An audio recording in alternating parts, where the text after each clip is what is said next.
Hiaasen, Chapter 9. That evening they drove down to Florida City and stocked up at the Walmart. Sodas, Gatorades, bug sprays, sunblock, coffee, bacon, powdered eggs, granola bars, Pringles, frozen hot dogs, black beans, matches, and first aid supplies, including a bottle of 500 aspirins for Mickey. When they got to the register, Wahoo slipped ahead of his father and paid for the supplies with cash. Mickey eyed him warily. "Where'd you get that money?" "Robbed a bank," Wahoo said. Actually, his mother had left $300 inside an envelope in his sock drawer for emergencies. Mickey said, "Don't be such a wise bleep." "Okay, I didn't rob a bank. I won the lottery." "I'm warning you." "Here, grab a couple of these bags," Wahoo said. He'd promised his mom he wouldn't tell his dad about the cash in the drawer. They were loading the provisions into the back of the pickup truck when Wahoo heard someone call, "Wait up!" He turned around and saw Tuna Gordon, a girl from school. She had curly ginger hair and was small for her age, but she wasn't shy. Wahoo didn't know her well, although she had caught his attention in biology class because she knew the Latin names of all the local snakes and lizards. "I need a ride," Tuna said. She wore a camo weather jacket, blue jeans, and bright green flip-flops. Her canvas tote bag looked as if it weighed more than she did. "This a friend of yours?" Mickey asked Wahoo. She's in my biology class." "Algebra 2, said Tuna. Wahoo's father was looking at the tote bag. "Which way you heading, hon?" "Anywhere," she said. "Wherever you guys are going." When she stepped closer, they saw she had a black eye. "Who did that to you?" Mickey asked. I fell down the stairs." "Baloney." Then never mind," Tuna said and turned to walk away. "Hold on." Wahoo motioned her to come back. He didn't know what to say or how to act. Who in the world would hit a girl, he wondered. His father asked Tuna where she lived. She pointed toward a dented old Winnebago at the far end of the parking lot. "Okay, but, where you keep it?" Mickey said. "Right there." "You live at the Walmart?" "They let motorhomes stay for free," Tuna explained. "We got electric and water, everything we need. It's not so awful." Mickey's father shook his head. "If you like camping in a parking lot." Wahoo knew Tuna was telling the truth. In 5th grade, he'd met a boy who had spent a whole summer with his family towing a Gulfstream trailer from one Walmart store to another, all the way from Myrtle Beach, South Carolina to Portland, Oregon. "What really happened to your eye?" Wahoo asked. "I told you. I fell down." Mickey said, "That's bull. Somebody slugged her." Tuna's cheeks turned red. Wahoo was shocked that his father would say it aloud and embarrassed for Tuna that it was probably true. Mickey bent down and whispered, "Was it your old man?" Tuna pulled away. "So what if it was?" "Has he been drinking tonight?" Her eyes welled up. "Every darn night," she said quietly. "Where's your mom?" Wahoo asked. Tuna covered up a sniffle. Up north with my grandma." Mickey Cray was staring darkly across the parking lot at the Winnebago, and Wahoo knew he was considering paying Mr. Gordon a visit. Such a confrontation could only end badly, with police cars and ambulances. Wahoo's father had absolutely no use for creeps who beat on small animals, especially kids. "You're coming with us," Wahoo said to Tuna, "on a real camping trip." Her eyes brightened. "Seriously?" "We're heading out to the Everglades for a few days." "Sweet," Mickey said. "I'll be right back," and started striding toward the camper where Tuna's father was drinking. Wahoo ran up and cut in front of him. "No, don't." He's got a gun," Tuna said. "By the way." Mickey frowned. "Then somebody's better go take it away from him." "Stay out of it, Pop. She's safe now." Wahoo unclenched his father's right hand and pressed a $20 bill into it. "What the bleep is this for?" "Now that we've got company, we'll need more food for the trip," Wahoo said. He looked over at Tuna. "You like Coke or Mountain Dew?" "Anything's good," she said. Wahoo gave his father another $5. "Mountain Dew it is." Mickey shoved the cash in his pocket and muttered, "You two wait in the pickup." Then he trudged back toward the Walmart. Wahoo kept an eye on him to make sure he didn't make a detour to Mr. Gordon's RV. Once they were seated in the truck, Tuna said, "Look, I don't want to mess up your vacation." "It's not a vacation. It's a job," said Wahoo. "What kind of job?" When he told her, she didn't believe him. Swaddled in his fluffy purple robe, Derek Badger watched the replay of the alligator scene over and over. "Crikey, this is golden," he murmured. Raven Stark sat beside the director at a small dining counter in Derek's motor coach. A map of the Everglades was spread in front of them. "Have you arranged a chopper yet?" Derek called from his bed. "It's on my list," Raven said patiently. Derek loved using helicopters to shoot high aerial scenes of himself traipsing through the bush, making it appear as if he were all alone. The key was to find a place where there was no obvious signs of human habitation.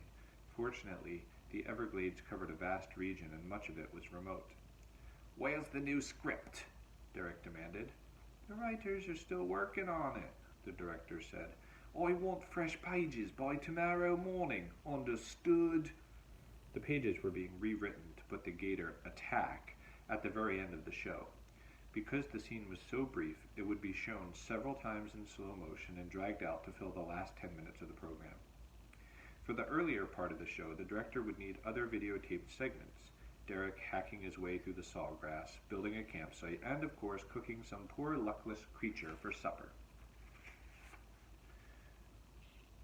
"What about using your face-to-face with the snapping turtle?" the director asked. "It's really not so bad." "I told you to erase that," Derek exploded. "All right, consider it done," the director said, although he had no intention of destroying the turtle tape. The nose-nipping scene would be digitally added to a secret DVD of Derek's spectacular blunders that would be played on a giant flat screen when the crew of Expedition Survival held its annual end-of-the-season party, which Derek never attended because he considered himself too important. The DVD was always the high point of the evening.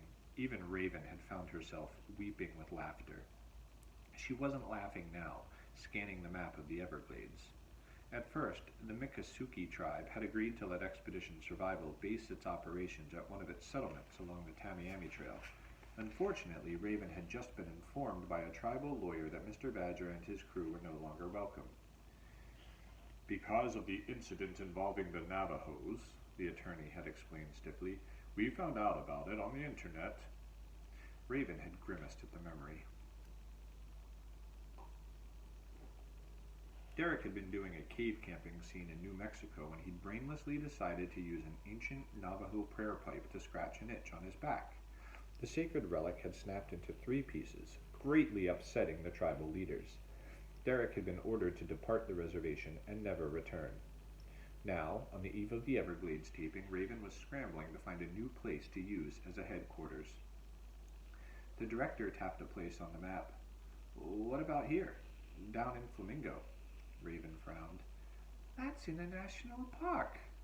"So what? Call 'em." "I think we're on some sort of blacklist." "You're joking," the director said. "Because of what happened at Yellowstone? Geez, that was 3-4 years ago." "Not my fault," Derek protested from the folds of his robe. "I didn't know it was a bloody eagle nest." That wasn't true. Everyone on the set had warned him it was an eagle nest. Before climbing the old cottonwood, he'd strapped on his helmet cam, thereby making sure that the whole idiotic crime had been recorded. A park ranger who'd arrived during the fiasco retrieved the eagle egg as soon as Derek descended from the tree, depriving the survivalist of a tasty breakfast omelet and possibly a prison term. For disturbing a federally protected species, Derek had been slapped with a $10,000 fine that was hastily paid by the producers of Expedition Survival. Miraculously, the story had never leaked out to the media. Everglades National Park was a long way from Yellowstone, so it seemed possible to Derek's director that authorities in Florida were unaware of the nest-robbing incident. "Fine," Raven said. "I'll call the park superintendent and give it a shot." Her lack of enthusiasm annoyed Derek. "Be sure and tell them we're the #1 rated survival show on TV." "Right.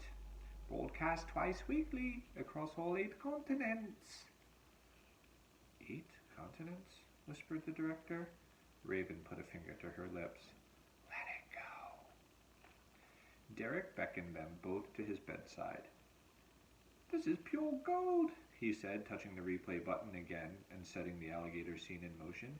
"It's a once-in-a-lifetime near-death experience." Neither Raven nor the director could disagree. If it weren't for Mickey Cray, Derek probably wouldn't have survived the struggle with Alice. The rest of the show, he said dreamily, must all build up to this incredible heart-stopping moment. We'll spare no expense. Raven waited for Derek to finish savoring the replay so that she could have his full attention. She said, Mr. Cray would like to know which animals to bring along when we go on location. Tell him not to bring any. But no tame animals, darling. This time we're going totally raw and wild. Raven glanced apprehensively at the director, who said to Derek, Why not have a few ringers handy, just for backup? They've got a gimpy bobcat I'm sure we could use in a scene or two. No more faking it, mate. From now on we'll put in the real back in reality. Raven didn't like the sound of that. Derek basked on a bed, like a walrus, jowly and content.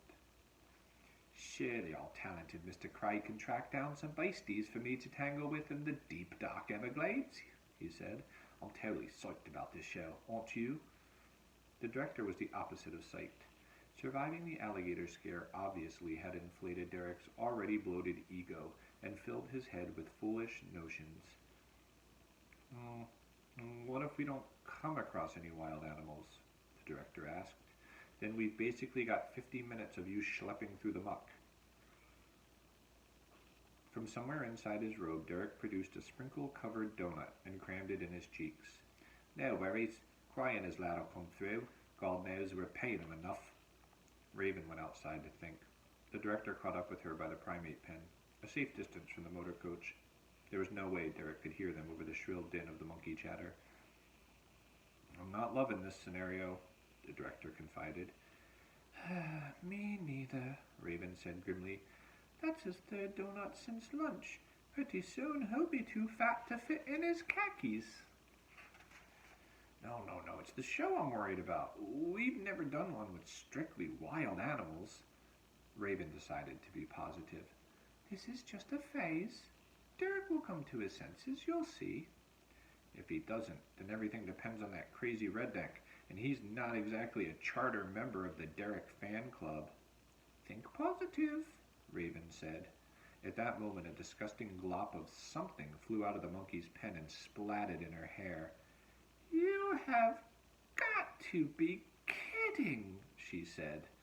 The director ran for cover as the monkeys threw more, yowling uproariously.